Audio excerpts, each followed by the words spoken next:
హిందూ సంప్రదాయం ప్రకారం ఆషాఢ మాసానికి ప్రత్యేక ప్రాధాన్యత ఉంది. ఈ నెలలో శుభకార్యాలు ఎవ్వరూ చేయనప్పటికీ పూజలు, వ్రతాలు మాత్రం విరివిగా చేస్తారు. ఆషాఢ మాసంలో కొన్ని వస్తువులను దానం చేస్తే మంచిదని జ్యోతిష్య నిపుణులు చెబుతున్నారు. ఆషాఢ మాసం ప్రారంభమైంది. ఈ మాసంలో శుభకార్యాలు చేయరు, కానీ తీర్థయాత్రలు, పూజలు, వ్రతాలు చేయడం వల్ల ఎంతో పుణ్యం దక్కుతుందని నమ్ముతుంటారు. ఈ నెలలోనే తొలి ఏకాదశి, గురు పూర్ణిమ, బోనాల ఉత్సవాలు జరుపుతుంటారు. పురాణాల ప్రకారం ఈ కాలంలో మహావిష్ణువు 4 నెలల పాటు విశ్రాంతి తీసుకుంటాడట. అందుకే ఈ కాలంలో శుభకార్యాలు చేయడం నిషేధం. కానీ ఈ మాసంలో కొన్ని వస్తువులను దానం చేయడం వల్ల శుభ ఫలితాలు వస్తాయని జ్యోతిష నిపుణులు చెబుతున్నారు. వేటిని దానం చేయాలో ఇక్కడ చూద్దాం.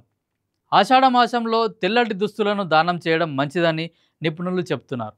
వాటితో పాటు పెరుగు, తెల్లని రంగు వస్తువులు దానం చేయడం మంచిదట. తద్వారా మానసిక ప్రశాంతత, దేవుని అనుగ్రహం పొందవచ్చునని జ్యోతిష్య పండితులు చెబుతున్నారు.